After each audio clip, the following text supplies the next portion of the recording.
है ओ मेरे गिरधर तू ही सहारा है, मेरी नैया का तू किनारा है, मेरी नैया का तू किनारा है।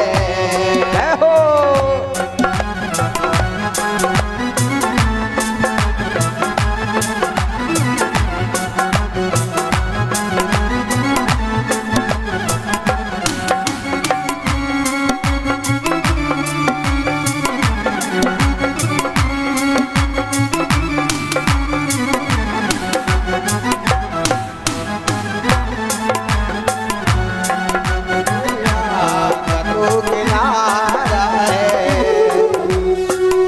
मेरी आँखों में जले तेरे दर्शन के दिए, कितना बेचैन हूँ मेरे सामने से मिलने के लिए। तेरी आँखों में जले तेरे दर्शन के दिए, कितना बेचैन हूँ मैं शाम से मिलने के लिए। मेरी आंखों में तू, मेरे ख्यालों में तू, मेरी आंखों में तू, मेरे ख्यालों में तू, मेरी आंखों की हर एक धड़कन में तू, सांसों के दिल की धड़कन में तू, तेरा ही तो इंसान है और ये मन बेकरार है। आजा मेरे शाम, तू कहाँ पे बेकरार है, कहाँ पे बेकरार है। मेरी नैया का तू किनारा है, मेरी नैया का तू किनारा है। मेरे गिरिधर हो, मेरे गिरिधर, मेरे गिरिधर तू ही सहारा है, मेरे गिरिधर तू ही सहारा है। और का तू किनारा है, ओ मेरी नैया का तू किनारा है, मेरी नैया का तू किनारा है, मेरी नैया का तू किनारा है, मेरी नैया का तू किनारा है। ऐ मेरे साथ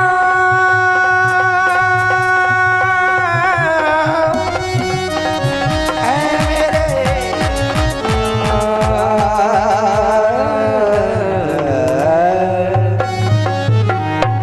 गणाधिपते नमः। लक्ष्मी नारायणाभ्यां नमः। उमा महेश्वराभ्यां नमः। वाणी हिरण्यगर्भाभ्यां नमः। मातपितृचरणकमलभ्यो नमः। वासुदेवताभ्यो नमः। स्थान देवताभ्यो नमः। कुल देवताभ्यो नमः। इष्ट देवताभ्यो नमः। गमा देवेभ्यो नमः। सर्वेभ्यो देवेभ्यो नमः। सर्वेभ्यो ब्राह्मणेभ्यो नमः। ओम सिद्ध बुद्ध सहिताय श्रीमन्महागणाधिपते नमः। गुरुर्ब्रह्मा गुरुर्विष्णु गुरुर्देवो महेश्वरा। गुरुर्साक्षात् परब्रह्म तस्मै श्री गुरवे नमः।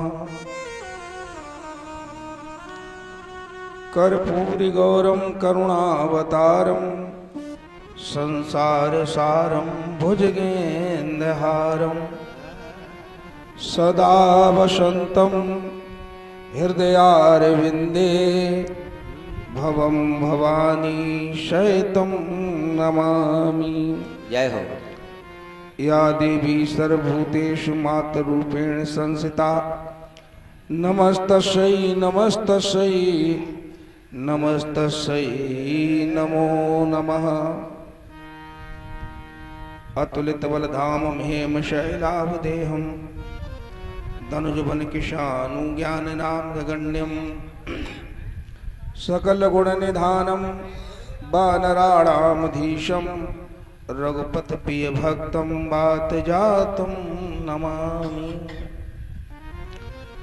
सच्चिदानंद रूपाय विश्वोत्पत्त्यादि हेतवे तापत्रय विनाशाय श्री कृष्णाय वयं नमः। श्री कृष्णाय वयं नमः। बोलो गुरुदेव भगवान की जय हो। बोलो वृंदावन बिहारी लाल की जय हो। बोलो शंकर भगवान की जय हो। पवन सुत हनुमान की जय हो। उमापति महादेव की जय हो। सनातन धर्म की जय हो। सच्चे दरबार की जय जय हो। परीक्षित महाराज की जय हो। सुखदेव भगवान की जय हो। आइए सबसे पहले सभी लोग भगवान नाम कीर्तन बड़े श्रद्धा और भाव के साथ बोलेंगे। और गुरुदेव तुम्हारी जय हो बे, गुरुदेव तुम्हारी, गुरुदेव तुम्हारी जय हो वे, गुरुदेव तुम्हारी जय हो वे। गुरु जी की पुण्य स्मृति में ये कथा चल रही है। सब लोग प्रेम से गुरु जी के साथ भोलेनाथ बैठे हुए हैं। गुरु जी की जो फोटो लगी है उसमें भोलेनाथ भी हैं। तो गुरु जी के साथ साथ महादेव तुम्हारी जय हो वे, महादेव तुम्हारी जय हो वे, महादेव तुम्हारी जय हो वे। जय हो।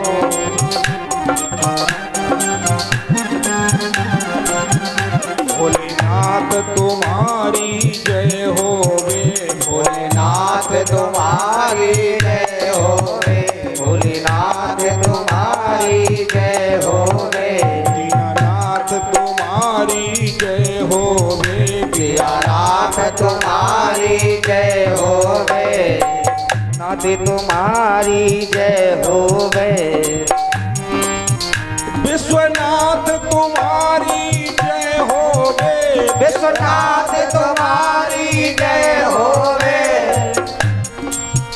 गौरीनाथ तुम्हारी जय हो वे, गौरीनाथ तुम्हारी जय हो वे। उमानाथ तुम्हारी जय हो वे, उमानाथ तुम्हारी जय हो वे, भोलेनाथ तुम्हारी जय हो वे, भोलेनाथ तुम्हारी जय हो वे। गुरुदेव तुम्हारी जय हो वे, गुरुदेव तुम्हारी जय हो वे। जय हो।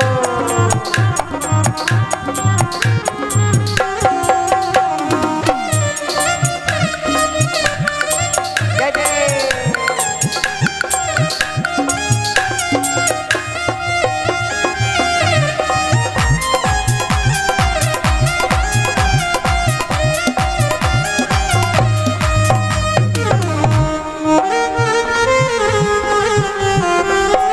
गौरी शंकर तुम्हारी जय हो वे, गौरी शंकर तुम्हारी जय हो वे, उमा शंकर तुम्हारी जय हो वे, उमा शंकर तुम्हारी जय हो वे, शिव शंकर तुम्हारी जय हो वे, शिव शंकर तुम्हारी जय हो वे, गुरुदेव तुम्हारी जय हो वे, गुरुदेव तुम्हारी जय हो वे, गुरुदेव तुम्हारी जय हो वे। जय हो।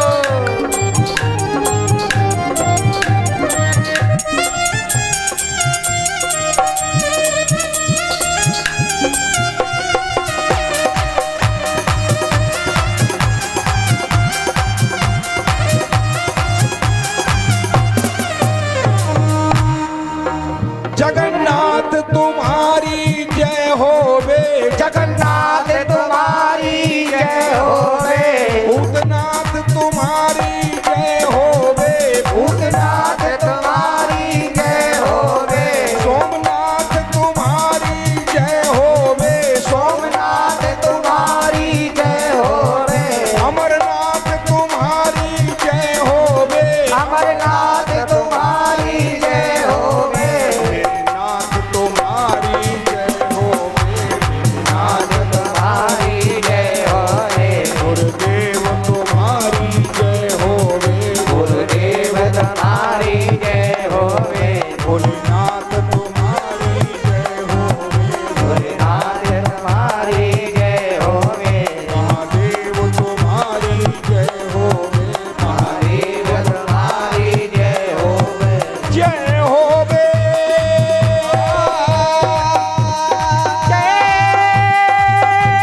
भोलेनाथ तुम्हारी।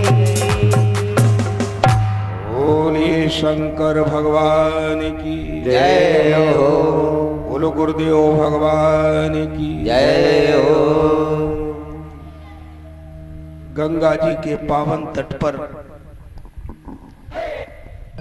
श्री सुखदेव भगवान उच्च स्थान पर विराजमान, परीक्षित जी नीचे आसन डाले हुए अपनी शंकाओं का समाधान करा रहे हैं। कथा का आज चतुर्थ दिवस है, चौथा दिन है। कभी आप लोगों ने विचार किया कि ये कथा हमें क्यों सुननी चाहिए? कथा का मतलब क्या है? कथा में दो शब्द हैं, क और था। का माने होता है परमात्मा और था माने जोड़ना, स्थापित करना। ये कथा जो है हमें परमात्मा से जोड़ती है। अगर तुम्हारी ये कथा तुम्हारे हृदय में समा जाए तो आपको परमात्मा से जो है मिलन करवा देगी। इसलिए हमेशा याद रखना, कथा ज्ञान को, सुख को स्थापित करती है। अच्छा, एक बात बताओ, कथा क्यों सुनना चाहिए? कभी आप लोगों ने विचार किया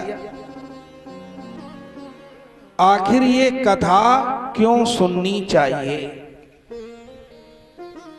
एक दुकानदार ने दुकानदार से पूछा गया कि ये बताओ तुम ये दुकान क्यों चलाते हो? बोले दुकान इसलिए चलाता हूं कि धन कमाने के लिए। बोले धन क्यों कमाते हो? बोले जीवन जीने के लिए। बोले जीते क्यों हो? हम जीते क्यों हैं ये बताने के लिए है कथा। हमें कैसे जीना चाहिए, हमें कैसे मरना चाहिए, कैसे समाज में रहना चाहिए, कैसे जो है भाईचारा का संबंध निभाना चाहिए, ये हमें बताती है कथा। लेकिन कष्ट इस बात का है कि कथा हो रही है और परंतु कुछ सीखना नहीं चाहते। मैंने पहले ही दिन कहा था कि ये गुरु जी की पुण्य स्मृति में तो कम से कम उनके जो चेला हैं वो तो 1 बजे आ जाएं और चेला ही गायब रहते हैं। किसी ने तो अभी सूरत ही नहीं दिखाई और दिन केवल बचे हैं आज के बाद 3 और न मेरे पास शाम को आते भी हैं। अरे शंकर जी की बटिया चाहे बड़ी हो चाहे छोटी हो वो तो तुम्हारे लिए पूजनीय है। अरे गुरुजी नहीं है, लाइक फादर लाइक सन, उसका पुत्र तो बोल रहा है तुम्हारे बीच में, गुरुजी का चित्र सामने है।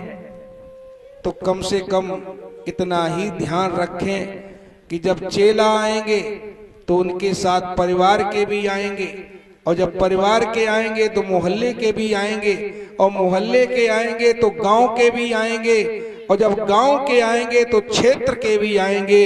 यही तो है, सिखाती है कथा। हमारे कौशल भैया, मान सिंह, पंचम, खैर परीक्षित ही बने हैं, वो तो आते ही हैं टाइम से। राम बाबू, लंकुश भैया, विजय शरण, प्रकाश, सुंदर, पप्पू, एक भी चेला नहीं दिखाई पड़ रहा है। तो कम से कम कथा के समय आप ही लोग विराजमान हो जाएं, तब भी तो उद्धार हो जाएगा। कथा हम किस तरीके से अपना जीवन जिए ये बताती है कथा। अच्छा एक बात बताओ परीक्षित जी, अगर शाम को सब्जी बच जाती है तो लोग फ्रिज में रख देते हैं कि बिगड़े ना, यानी कि कोई भी सामान बिगड़े ना उसके लिए मशीन बन गई है। इसी तरीके से मनुष्य बिगड़े ना, मनुष्य बिगड़े ना, इसकी कोई मशीन है? इसकी मशीन यही कथा है। अभिषेक भैया, मनुष्य बिगड़े ना, इसकी मशीन क्या है? कथा। तो कथा में बैठ करके, कथा सुन करके, कथा अगर बोल करके और स्वयं को सुधार न पाया तो हमारा जीवन ही व्यर्थ हो गया। क्यों मिश्रा जी, सही बोल रहे हैं कि नहीं? हाँ, हमारे साज वाले जो हैं बड़े बढ़िया हैं। हमारे ठाकुर साहब ढोलक बजा रहे हैं, हमारे मिश्रा जी ये देखो पैड बजा रहे हैं, और शर्मा जी ये आर्गन पर हैं अब से। तो ये तीनों बताना चाहते हैं कि कथा क्या सिखाती है कि हम बिगड़े ना, हम समाज में इज्जत पाएं, मनुष्य ना बिगड़े, इसकी मशीन है ये कथा। अच्छा एक बात और बताएं, संसार ये प्रदूषणमय हो गया है। गंगा नदी आपने देखा होगा कितना प्रदूषण है, तो उसको साफ करने के लिए मोदी जी ने कितने अभियान चलाए। गंगा नदी, गांव की गलियां, इनका तो प्रदूषण साफ हो रहा है और ये संसार प्रदूषणमय है। हमारे अंदर जो प्रदूषण है, हमारे अंदर जो धुआं जाता है प्रदूषण का, काम, क्रोध, मोह, लोभ, ये सब भरा पड़ा है। इसकी सफाई कैसे होगी? याद रखना, कथा में अगर आप आओगे तो इस कथा से इसकी भी सफाई हो जाएगी। और एक बताएं बात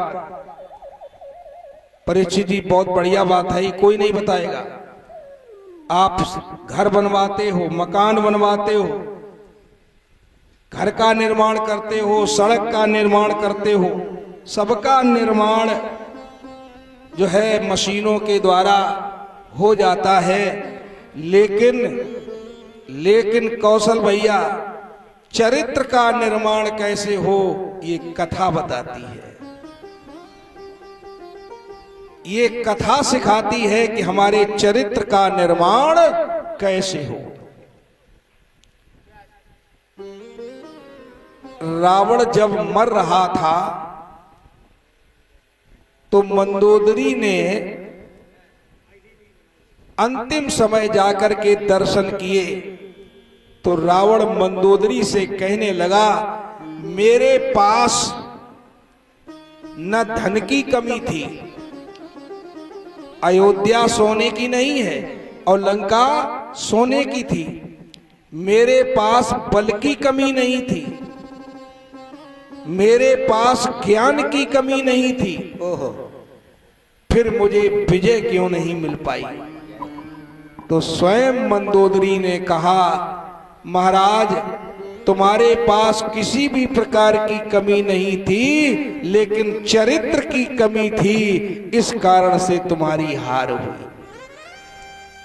तो चरित्र का निर्माण ये कौन करता है? शुद्ध वातावरण ये कौन करता है? ये कथा करती है। इसलिए कथा में जितने लोग आ सकें, इतना बड़ा चिलसरा है। हम तो कल घूमते रहे सड़क पर, हर घर से एक आदमी। आप ये मत समझना हमारे लिए चाहे हिंदू हो, चाहे मुसलमान हो, चाहे सिख हो, चाहे ईसाई हो, ये कथा सबके लिए है। सब अपने आए, अपने चरित्र का निर्माण करें, अपने अंदर प्रदूषण जो भरा पड़ा है कथा के माध्यम से सफाई करें। ये कथा ये नहीं बोलती है नहीं नहीं ये हिंदू है इसको सुनाएंगे, ये मुसलमान है इसको नहीं सुनाएंगे, ऐसा कथा नहीं बोलती है। ना ऐसा भगवान बोलते हैं कि हाँ कौशल भैया थोड़े कमजोर हैं तो इनको हम दर्शन नहीं देंगे, हैं? और कोई अगर ज्यादा पैसे वाला है उसको हम दर्शन देंगे। भगवान ने ऐसा नहीं किया कभी भी। उसके लिए सब बराबर, सब मम प्रिय सब मम उपजाए, सबसे अधिक मनुज मोए आए। तो याद रखना ये कथा हमारे चरित्र का निर्माण करती है।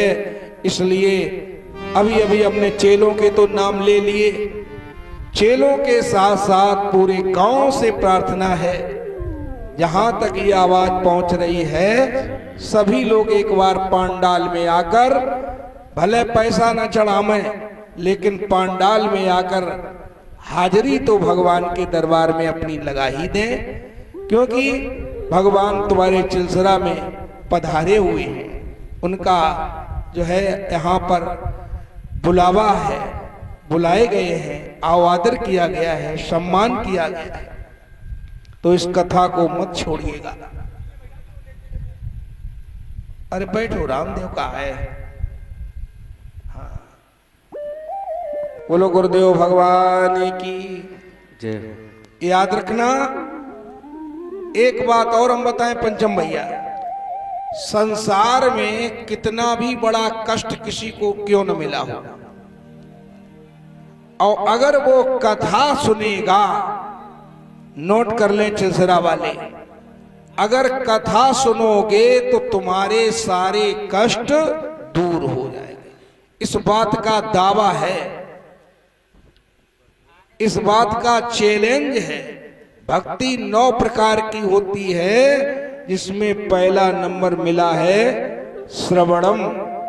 कुछ न कर पाओ तो केवल कथा सुनते रहो। अच्छा एक बात बताएं अभिषेक भैया, तुलसीदास जी ने रामचरितमानस पूरी लिखी है, 7 कांड लिखे, लेकिन 7 कांडों को जब आप पढ़ें तो सबसे ज्यादा कष्ट जानते हो किसे मिला? जगत जननी सीता जी को मिला कि नहीं भैया? शब्दों पर ध्यान दें, सबसे ज्यादा कष्ट सीता को मिला। आप लोग सोच रहे होंगे सीता को कहां मिला? अरे वो तो महलों की रहने वाली थी, फूलों पर चलने वाली थी, लेकिन ससुराल आते ही आते और कष्ट शुरू हो गए। 14 वर्ष का वनवास, और उसमें भी उसका हरण कर लिया गया।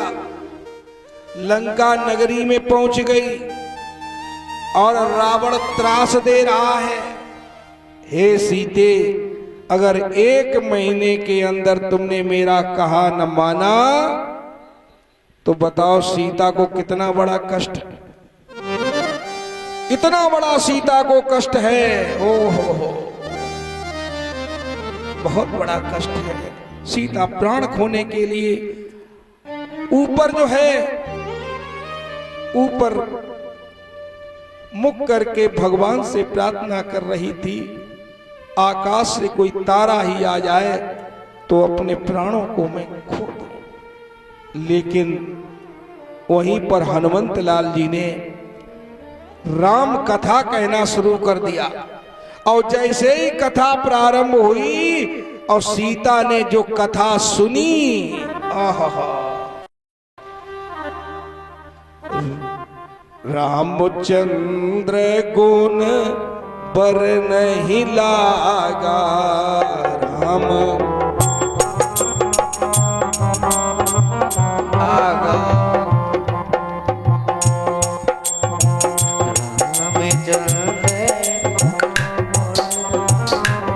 हमारे राम बाबू शिष्य ने आकर सम्मान किया है, बड़ी खुशी की बात है। और हम तो कहेंगे ऐसे ही सभी शिष्यों की बुद्धि जो है अच्छी बनी रहे। तो ये कथा का प्रभाव है। रामचंद्र गुण बर नहीं लागा, और क्या फल मिला? सुनत ही सीता का दुख भागा, सुनत ही सीता का दुख भागा।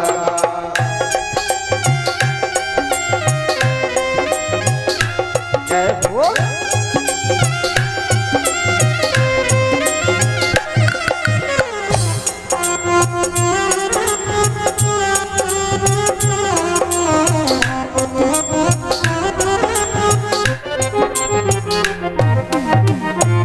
रामचंद्र गुण अपर नहीं लागा, और सुनत ही सीता का दुख भागा। तो ये है कथा का प्रभाव, है कि नहीं?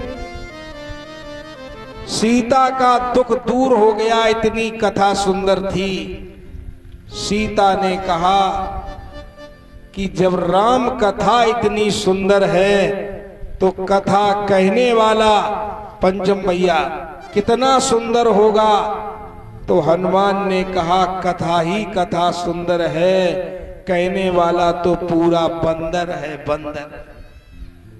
तो याद रखना, भगवान की कथा ही एक ऐसी है जो तुम्हें अमर कर देगी। जो लोग भगवान के भक्त बन जाते हैं, प्रभु के गुणानुवादों को गाते हैं, वो मरने के बाद भी अमर हो जाते हैं। तुलसीदास, सूरदास, सबका जो है नाम लिया जाता है, अमर है। इसलिए हम तो यही कहेंगे कि राम का नाम लेकर जो मर जाएंगे, हो वो अमर नाम दुनिया में कर जाएंगे। राम का नाम लेकर जो मर जाएंगे, वो अमर नाम दुनिया में कर जाएंगे। नाम लेकर जो मर जाएंगे, वो अमर नाम दुनिया में कर जाएंगे।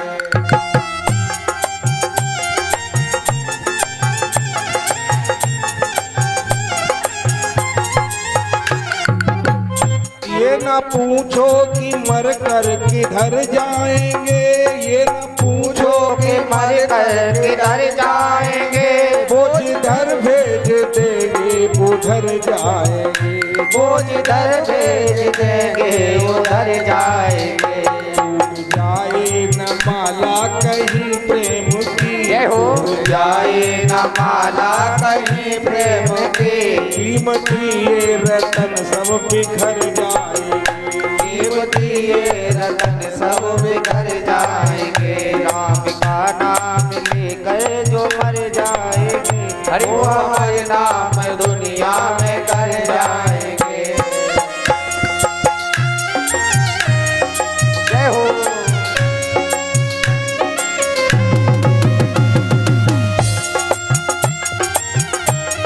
जय हो। अरे हो। जय जय।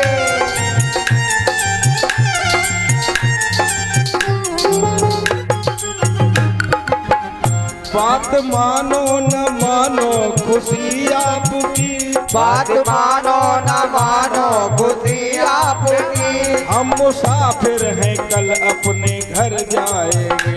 हम मुसाफिर हैं कल अपने घर जाएंगे। राम का नाम लेकर जो मर जाएंगे, राम का नाम लेकर जो मर जाएंगे, वो अमर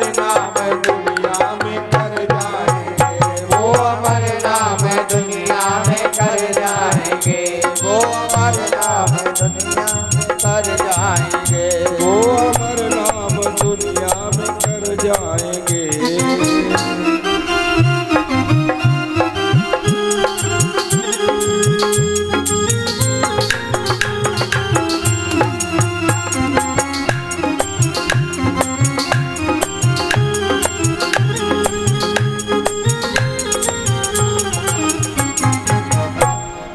तो ये हमें कथा सिखाती है। इसलिए कथा जो 3 दिन की बची है उसमें ज्यादा से ज्यादा समय निकालो। और आज भी पूरा दिन बाकी है। आज अगर आवाज सुन रहे हो तो आज भी पधारे।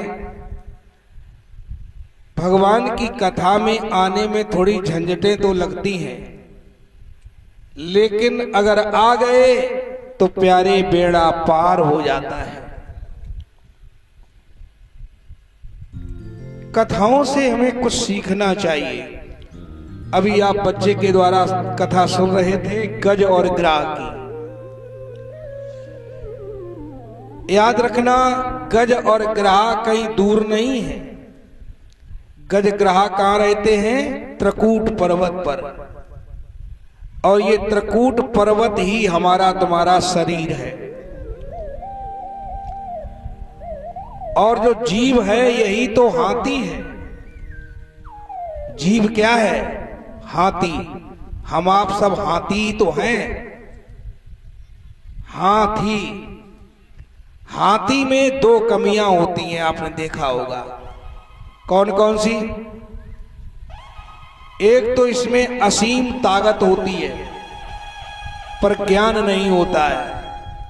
हमारे तुम्हारे अंदर ताकत तो बहुत है, लेकिन उस ताकत का ज्ञान नहीं है। दुनिया में कोई कार्य असंभव नहीं है इंसान के लिए। हाथी नहाने के बाद फिर सूंड के द्वारा गंदा हो जाता है। हो जाता है कि नहीं? और यहां हम आप भी जो है पांडाल में आते हैं। पांडाल में जब आते हो तो यहां आकर के बैठ जाते हो और बड़ा शुद्ध भावना हो जाती है। हो जाती है कि नहीं? और पांडाल के बाहर गए नहीं कि गंदे जो हैं विचार आए नहीं। हाथी का स्वभाव ही हमारा तुम्हारा स्वभाव है। हाथी। थी माने भूतकाल। हमारे तुम्हारे अंदर ये जो है भरा पड़ा है। अरे सुनते हो? हमारे पास गाड़ी थी, हैं? हाँ, हमारे पास मकान था, क्या क्या था, अब क्या क्या नहीं है। पहले वो इज्जत थी, वो अब नहीं है। तो ये जो थी है, हाँ थी, यही तो जो है जीव है। जीव के अंदर यही तो भरा पड़ा है। और ग्राह क्या है? जिसे मगरमच्छ कहते हैं। ग्राह जो है मृत्यु है। ग्राह क्या है? मृत्यु है। ये मौत का प्रतीक है। गज और ग्राह का युद्ध कहां हुआ? सरोवर में। ये सरोवर जानते हो क्या है? यही तो तालाब है। और ये सरोवर जो तालाब है यही संसार है। इसी संसार में हम आप रहते हो और हम आप जीव हैं, हाथी हैं। और ग्राह जिसे मगरमच्छ कहते हो ये है मौत का प्रतीक। और ये सच्चाई है। इस सरोवर का राजा कौन है? मौत। हम यहां संसार में जैसे ही आते हैं मुझे मौत पकड़ लेती है। पकड़ लेती है कि नहीं? बच्चे का जन्म हुआ तो उसका मरण निश्चित है, मौत निश्चित है। और कितनियों खैंचातानी करो, अंत में जो है भरोसा टूट जाता है। आप बीमार पड़ते हैं और यहां से चिलसरा डॉक्टर से दवा ली, ना ही फायदा करी। फरकाबाद पहुंच गए, वहां भी फायदा नहीं करी। लखनऊ दिल्ली पहुंच गए। एक समय वो आएगा जो डॉक्टर मना कर देगा, भैया अब हमारी ताकत से पहरा, तो वो मौत निश्चित है। यहां हम आप जैसे गज और ग्राह की लड़ाई हुई, कभी ग्राह जो है बाहर आ जाता है, कभी गज को खींच लेता है, ऐसे ही हमारी तुम्हारी जीवन की लड़ाई। डॉक्टर ने दवा दी, ठीक हो गए, लेकिन फिर बीमार हो गए, फिर ठीक हो गए, फिर बीमार हो गए। एक दिन मौत निश्चित है। इसलिए याद रखना, क्या भरोसा है इस जिंदगी का, क्या भरोसा है इस जिंदगी का, साथ देती नहीं ये किसी का। क्या भरोसा है इस जिंदगी का, क्या भरोसा है इस जिंदगी का, वो साथ देती नहीं है किसी का।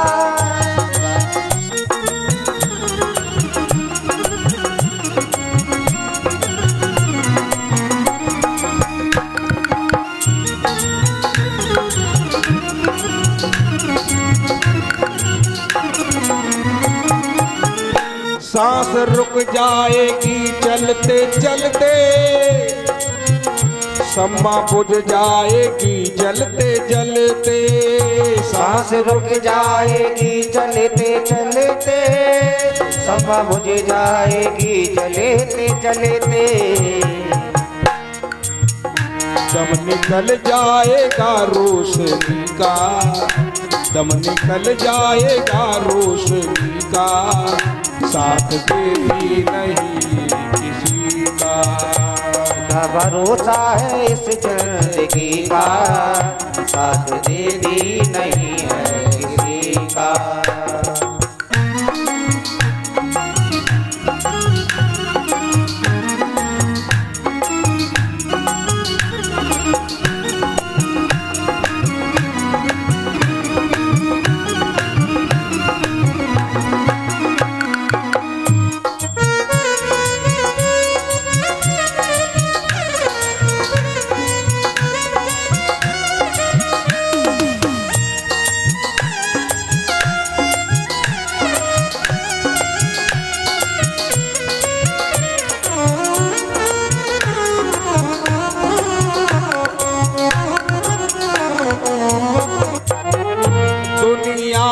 हकीकत पुरानी, चल के रुकना है इसकी रवानी। दुनिया की हकीकत पुरानी, चलते चलते रवाने। फर्ज पूरा करो बंदगी का, फर्ज पूरा करो बंदगी का, साथ देती नहीं किसी का। फर्ज पूरा करो जिंदगी का, साथ देती नहीं है किसी का।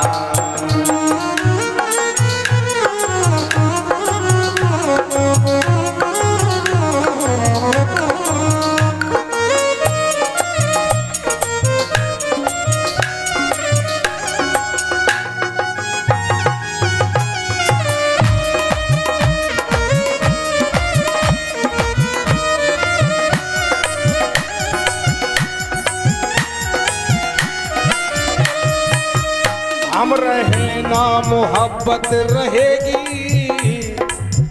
हम रहे ना मोहब्बत रहेगी, दास्ता अपनी दुनिया कहेगी।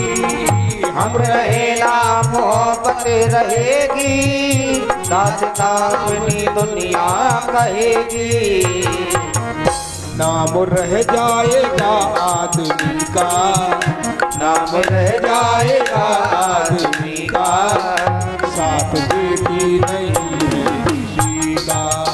नाम रह जाएगा आदमी का, साथ देती नहीं है किसी का।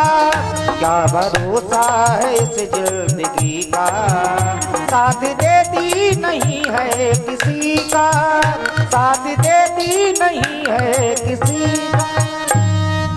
याद रखना, जब जीव आईसीयू में पहुंच जाता है, देखा आपने, जब आईसीयू में पहुंच जाता है, ओहो, डॉक्टर मिलने भी नहीं देते हैं।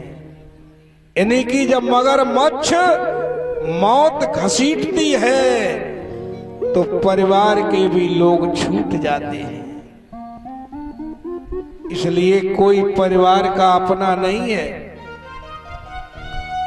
परीक्षित जी, जिस परिवार के लिए दिन रात तुम मेहनत करते हो, कोई यहां किसी का है नहीं।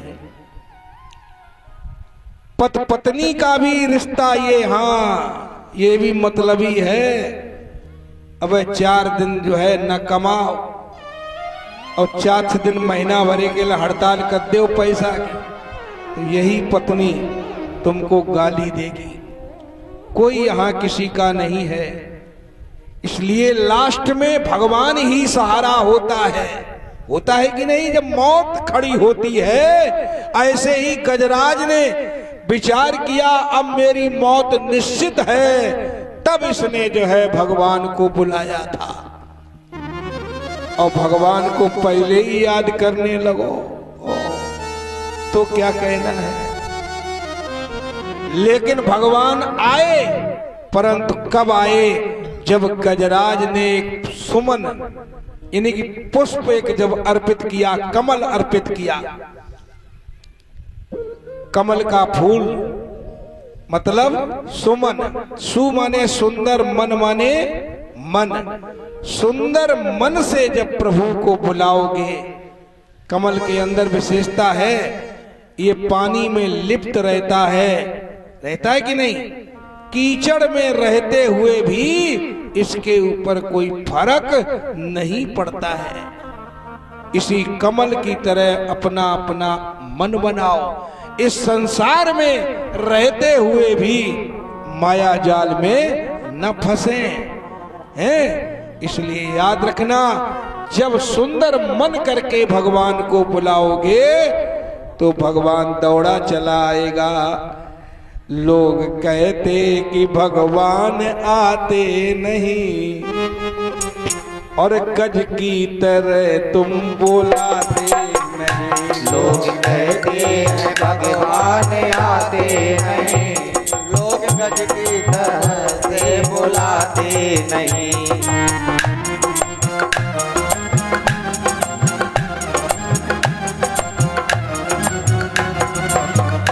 लोग कहते कि भगवान खाते नहीं, लोग कहते हैं भगवान खाते नहीं। शिवरी की तरह तुम खिलाते नहीं, शिवरी की तरह तुम खिलाते नहीं।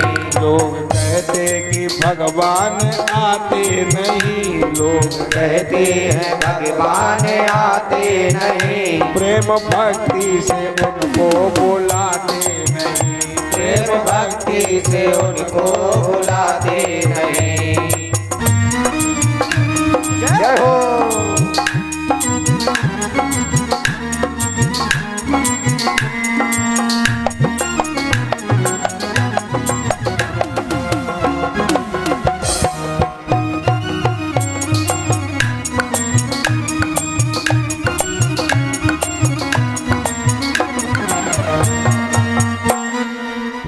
कलकत्ता की धरती पर काली मंदिर पर रामकृष्ण परमहंस स्वयं भोग लगाते थे और काली मैया खाती थी। अरे आपने एक ऋषि का नाम सुना होगा, नामदेव ऋषि, सुना कि नहीं।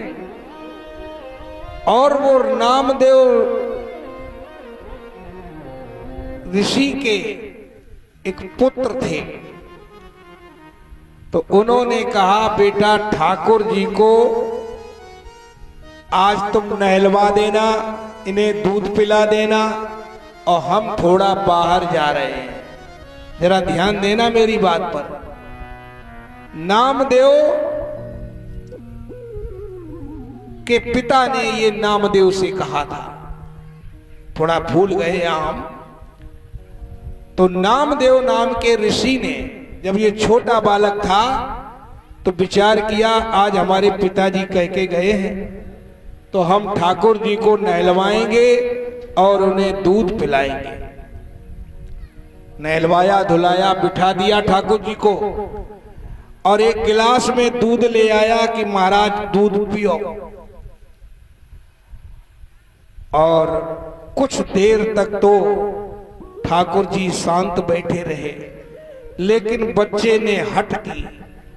नामदेव नाम के ये बच्चा है जो आगे बहुत बड़ा ऋषि बना है, इसने हट की कि पिताजी कह के गए हैं कि ठाकुर जी को दूध पिलाना, नहलाना, और अगर आप दूध नहीं पिएंगे तो दूध हम भी नहीं पिएंगे।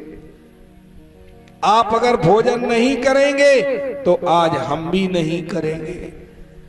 तो भगवान ने देखा छोटा सा बालक, तो भगवान के सामने जैसे ही गिलास लेकर के दूध का पहुंचा और जैसे ही मुख पर दूध लगाया, ठाकुर जी कुटर कुटर करके पूरा दूध पी गए।